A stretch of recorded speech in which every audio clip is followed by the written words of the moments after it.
What up guys, it's your boy Forever One Wheel. Today we're going to be filming a video on how to change the oil in a 2001 Harley Davidson Roadglide. This is a twin cam motor, so basically I'm going to show you what you need to complete that. So we go over here. I like to use Redline 20W50 synthetic. So just get you about 4 of those because you're going to need like 3.5-ish. This is also what I like to use for my filter. Pretty simple, does the job. I don't really care about using stock Harley Davidson oil and filter. It doesn't really matter to me. I just, this does the job perfectly for my application. So, first things first, what you want to do is take your bike for a spin, get it all warmed up, so that'll get the oil flowing out of there a lot quicker, and hopefully will help you get most of it out of there as well. So we're going to do that now.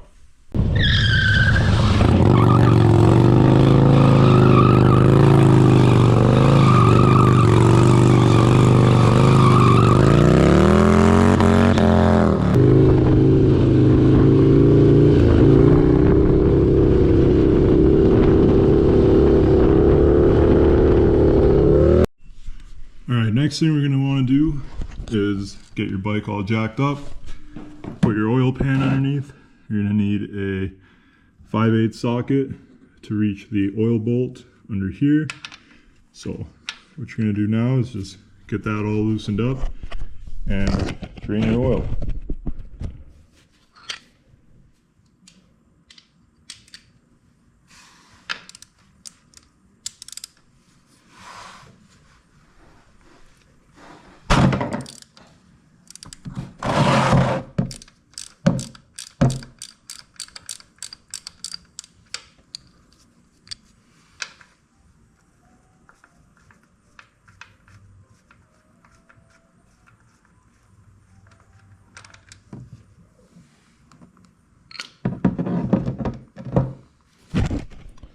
So we just loosened that up. So now what we're going to do is pop out the oil cap, so that way it'll drain quicker.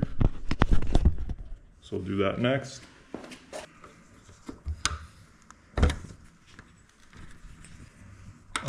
Your bike probably won't have this little thing that I have unless you stunt ride and do wheelies, so you can just go ahead and pop your oil cap off.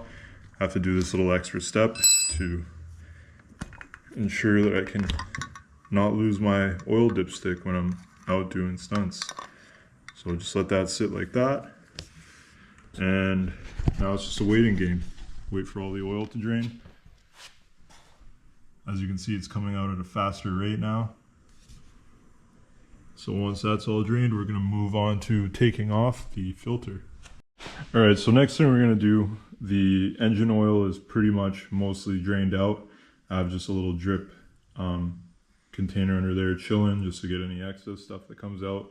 But the next thing we have to take out now is our filter here. So I have a little magnet on here that I took out. Highly recommend this. My boss at the motorcycle shop told me about this. Basically gets all the metal particles, keeps them on your on the end of your oil filter and whatnot, so keeps them from going and floating around your motor when it's circulating oil. But yeah, it's definitely a nice investment. It's only like 10 bucks, and whether it makes a big difference or not, I don't scientifically know, but that's just what I've been told. I'm going to take his word for it. So yeah, so now we're just going to unscrew the filter. These shouldn't be any more than hand tight, so just going to unscrew that now. You're going to have a whole bunch of oil drip down, so make sure you have a pan under there.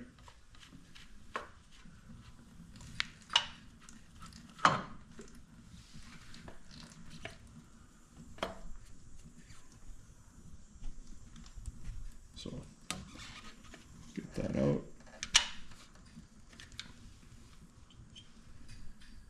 And boom, there you go. There's your oil filter.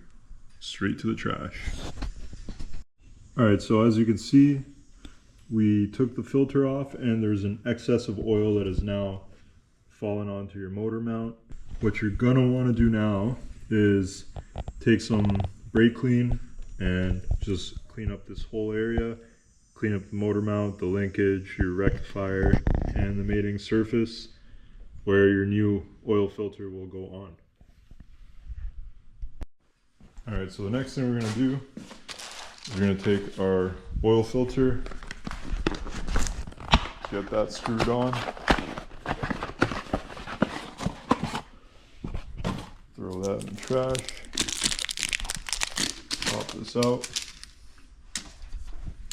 So at this point here, what I like to do is fill the oil filter up with about, I don't know, 50% oil. Try to get it in all the pores of it. It's just kind of like a prelude. So what I'm going to do now is just do that.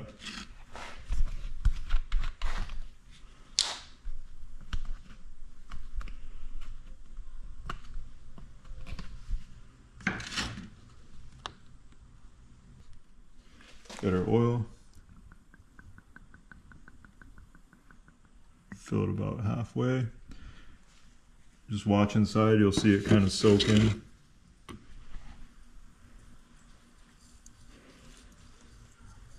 Roll it around.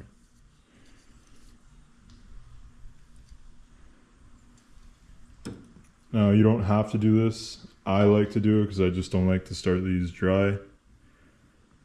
That's just me. You don't have to be like me though. Everybody has their way of doing things. It's the way I like to do mine. As the old saying goes, more than one way to skin a cat. Alright, so we loosely have the oil filter on there. I'm just going to tighten it up by hand. According to the service manual, if you have the actual wrench that holds the oil filter, what you do is you tighten it by hand till it just seats, till the lip touches the surface of the oil filter passage assembly. And then what you do is 3/4 of a turn, I believe it was. Honestly though, I just go by hand. That way you don't over tighten it and it's never come loose on me by just simply making it snug by hand. So that's my method of doing it. Next thing we're going to do is you're going to need to buy a bunch of O-rings. I get these from Amazon, pretty cheap, and they don't leak. But they're basically just a big bag of drain plug oil rings. So you're going to take your drain plug. You're going to put the new one on there.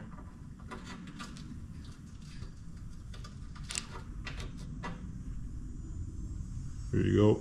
Make sure it's all seated. You're going to get your socket again, and we're going to go back to the bike. Get yourself a cloth just to wipe up any excess oil that's by the hole. So I don't know if you guys can see, but it's still kind of dripping. So what I'm going to do is just clean this up a bit. Try to get it as dry as possible. You're never really going to get all the oil out of your bike unless you take out this one here, but for a general oil change, you don't really need to do that. So yeah, I'm just gonna keep cleaning, and then we're gonna thread our new drain, or our drain bolt in with the new O-ring. I like to just seat it by hand first.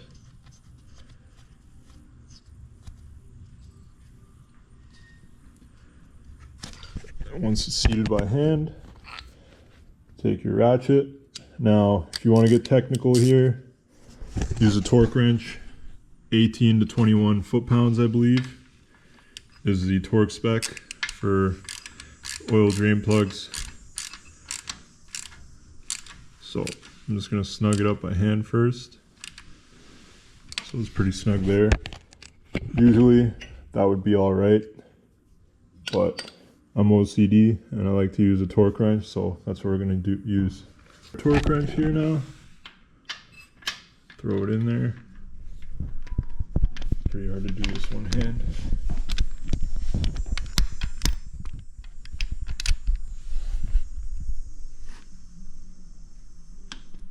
And we're torqued. 18 foot-pounds, that's what I want. Alright, so now that we got the oil drain plug reinstalled and the oil filter installed, we're gonna now put the oil into the bike and make sure she's all good. So the service manual calls for 3.8 liters of oil. We're just gonna go ahead and toss 3 of these right off the bat, and then we're gonna take it off the stand and we're gonna measure it with the dipstick. We're also gonna run it for a bit to make sure we're at the correct oil height. So we'll do that now. All right, so we filled the bike with roughly 3 and a little bit quarts of Redline 20W50 oil. I like to use this oil because it withstands high temperatures and it's synthetic. I did run Drag Specialties mineral oil in this for the first 2 oil change intervals because it was getting broken in and I just wanted to use mineral oil to break in the motor. Now that it's fully broken in, I'm going to be switching back to synthetic. So now we're going to put it down off the lift. I'm just going to start it, let it run for a little bit, and then we're going to check the oil, top it up to what we need.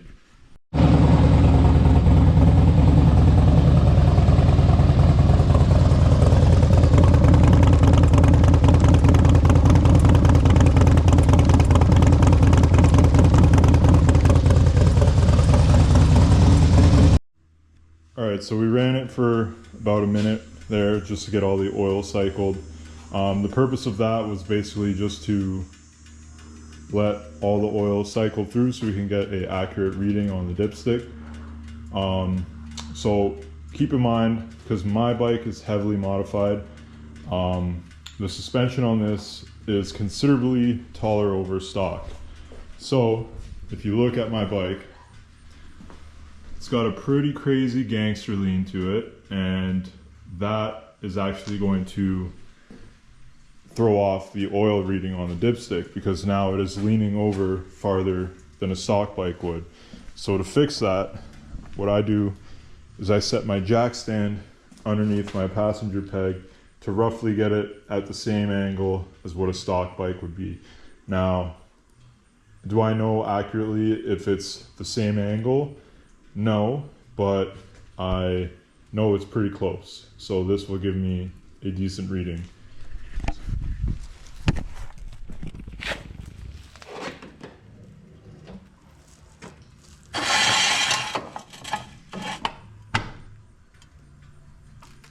So I set my jack stand right there.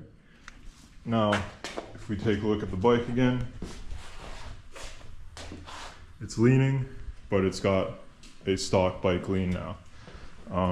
This is just roughly eyeballed from a buddy's bike that I saw, how far his was leaned over stock. Ideally in this situation, I should just make a kickstand block so it doesn't lean over as far, but I haven't got to that yet, so maybe this winter. But now we're just gonna check the dipstick, see how our oil level's looking. So I roughly put in 3.5 quarts. So now we're just gonna verify where we're at on the dipstick. So just wipe it, throw it in there, pull it off, and we need to add a quart, it said. Top it up till we hit our mark. All right, so now we're just gonna make sure that we have the proper oil reading. So basically what I like to shoot for is in between the halfway mark and in between the full mark. So as you can see here, the bike is still pretty toasty. So I'm gonna aim for the 3/4 mark. Some people like going half, some people like the 3/4 mark. So that's what we're gonna check for now. So we're gonna put it in the bike, pop her out, Make sure you have your rag so you don't make a mess. So as you can see on the dipstick, we are just slightly past the halfway mark, so that's going to be good enough for me. So just going to wipe that up, throw it back in, and you've successfully completed an oil change on your 2001 Roadglide. So that's pretty much it. Any questions or concerns, feel free to hit me in the comments. Like I said, everybody likes to do their things differently. This is just the way I do mine. So if you don't like it, I don't know what to tell you. Later.